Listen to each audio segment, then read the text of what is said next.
ہم ہیں ہندی، ہمیں اس بات سے انکار نہیں، ہم ہیں ہندی، ہمیں اس بات سے انکار نہیں، ہم وطن دوست ہیں، غیروں کے طرفدار نہیں، ہم ہیں منزل کا نشان، راہ کی دیوار نہیں، ہم ہیں منزل کا نشان، راہ کی دیوار نہیں، ہم وفادار ہیں، اس دیش کے غدار نہیں، ہم کوئی فتنہ گرو غاصب و اغیار نہیں، ہم کوئی فتنہ گرو غاصب و اغیار نہیں، ہم سے پھر بھی یہ گلہ ہے کہ وفادار نہیں۔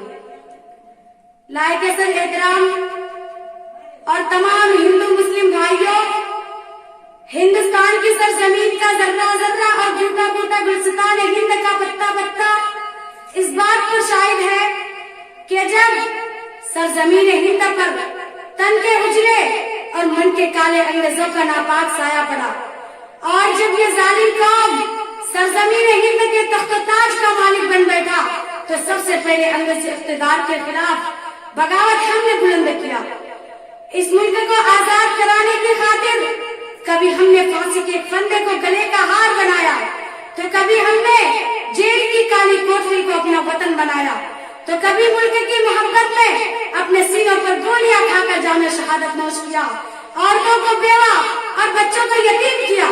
یہ سب کس لیے؟ صرف اور صرف ہمارے ملک کی آزادی کے لیے، تاکہ مختلف مذاہب کے لوگ امن چین کے ساتھ زندگی گزر بسر کر سکے اور آئندہ آنے والی نسلیں غلامی کی ظلمت سے پاک آزاد ہندوستان کی فضا میں سانس لے سکے۔ لیکن آج سیاسی پارٹیوں اور تنظیموں نے ہم ہندوستانی باشیوں کو مختلف حصوں اور مختلف جماعت میں تقسیم کر رکھا ہے۔ کہیں تو ہمارے مدارس کو توڑنے کی باتیں کرتے، تو کہیں ہمارے مساجد کو منہدم کرنے کی باتیں کرتے۔ جس مسلمانوں نے ہندوستان کو آزاد کرنے کی خاطر خونوں کی ندیاں بہائے، اپنے بچوں کو یتیم کیا، اپنی بیویوں کو بیوہ بنایا، اسی کو آج ہندوستان سے بھگانے کی بات کی جا رہی ہے۔ آج کوئی ہے جو مسلمانوں کے خون کی بات کرے، آج ہے کوئی جو مسلمانوں کی عزت کی بات کرے۔ جانوروں کے حقوق والے موجود ہیں، کتوں کے حقوق کی تنظیمیں موجود ہیں۔ آج ہندوستان کے کتے بھی مارے جائے تو نیوز پیپر میں فرسٹ پیج پر دکھایا جاتا ہے، مگر ہائے میرے محمد عربی کی امت کا خون کتنا سستا ہو گیا، جو چاہے جتنے مار کے چلے جائے، جو چاہے جتنے ذبح کر کے چلے جائے، جو چاہے میزائل مارے، مسلمان کا خون پانی سے سستا ہو گیا، مسلمان کی عزت پانی سے سستی ہو گئی۔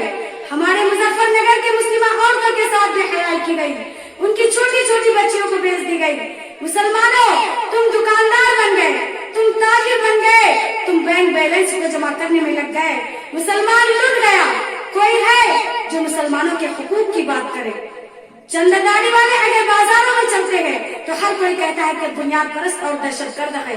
خدا کی قسم تم مجھ کو بنیاد پرست اور دہشت گرد ہی نہیں بلکہ کوئی اور گالی دو، ہم مسلمان کا خون نہیں بلا سکتے، ہم اسلام کے حقوق کی بات کرنا نہیں چھوڑ سکتے۔ تم اپنے قافلیانوں کو خوش کرنے کے لیے گولیاں برساؤ، ہم مر کے بھی تو کہاں جائیں گے؟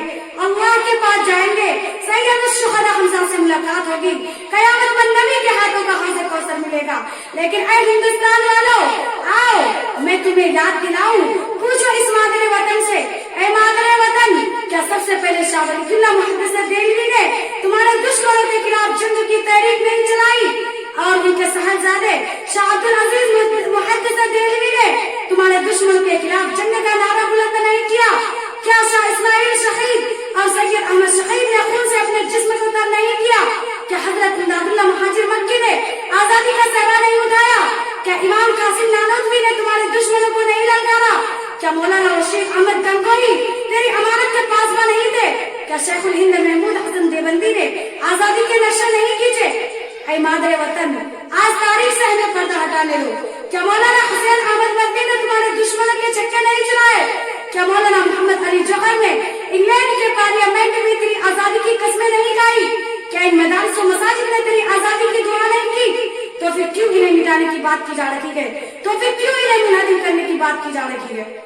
ارے آؤ میں تمہیں بتاتی ہوں، تمہیں تو آزادی اور جمہوریت کا لفظ نہیں پتا، دفعات نہیں معلوم، تم کیسے حاکم بن بیٹھے، تم کیسے ہندوستان کا قائد بن بیٹھے۔